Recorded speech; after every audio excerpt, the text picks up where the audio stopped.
പൊതുവേ നമ്മുടെ നാട്ടിൽ കണ്ടുവരുന്ന ഒരു പ്രവണതയുണ്ട്. നമ്മുടെ സുഹൃത്തുക്കൾക്കോ ബന്ധുക്കൾക്കോ ആർക്കെങ്കിലും ഒരു ലോൺ തരപ്പെടുന്നു. അതിനുശേഷം ആ ലോൺ വാങ്ങിക്കാൻ വേണ്ടിയിട്ട് അവരൊരു ജാമ്യക്കാരനെ തപ്പി നടക്കുന്നു. നമ്മുടെ ഏതെങ്കിലും ഒരു നന്മമരമായിട്ടുള്ള ഒരു കൂട്ടുകാരൻ അല്ലെങ്കിൽ സുഹൃത്ത് അല്ലെങ്കിൽ ബന്ധു പോയി ജാമ്യം നിൽക്കുന്നു.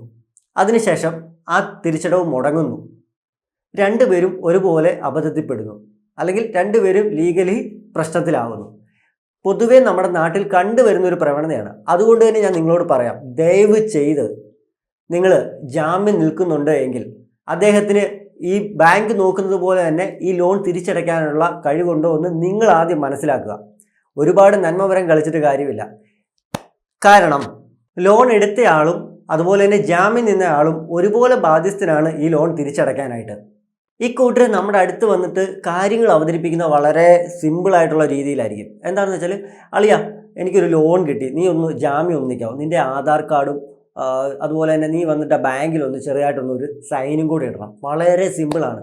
പക്ഷേ ആ സൈൻ ഇടുന്നത് നമ്മൾ ലീഗലി അദ്ദേഹം ലോൺ അടച്ചിട്ടില്ല എങ്കിൽ നമ്മൾ തിരിച്ചടയ്ക്കാൻ നമ്മൾ ഗ്യാരണ്ടി നിൽക്കുന്നതാണ്.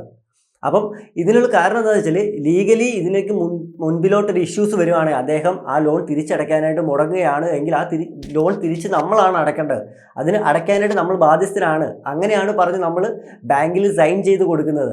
അവർ ലീഗലി പോയി കഴിഞ്ഞാൽ രണ്ടുപേർക്കും ഒരുപോലെ ലീഗലി പ്രശ്നമാണ്. അതുപോലെ തന്നെ നന്മവരൊക്കെ കളിച്ച് നമ്മൾ സഹായിക്കാനായിട്ട് പോയി കഴിഞ്ഞിട്ട് പിന്നീട് അവിടെ ഒരു പ്രശ്നം വന്നു കഴിഞ്ഞാൽ നമ്മുടെ സിബിൽ സ്കോറിനെ അത് അഫക്റ്റ് ചെയ്യും. പിന്നീട് നമ്മളൊരു ലോണിന് വേണ്ടിയിട്ട് ഏതെങ്കിലും ഒരു ബാങ്കിൽ ചെന്ന് കഴിയുമ്പോഴത്തേനും അവർ നമ്മളോട് ബാക്കി ഞാൻ പറയണ്ടല്ലോ അല്ലേ. അപ്പം ഒരുപാട് നന്മവരം കളിക്കാതിരിക്കുക. അപ്പം കാര്യങ്ങളെല്ലാം ചോദിച്ച് മനസ്സിലാക്കി അത്രയും ട്രസ്റ്റഡ് ആയിട്ടുള്ള ആളുകളാണ് എങ്കിൽ തിരിച്ചടയ്ക്കുമെന്നുണ്ട് എങ്കിൽ മാത്രം നിങ്ങൾ ജാമ്യം നിൽക്കുക. അപ്പം ജാഗ്രതയും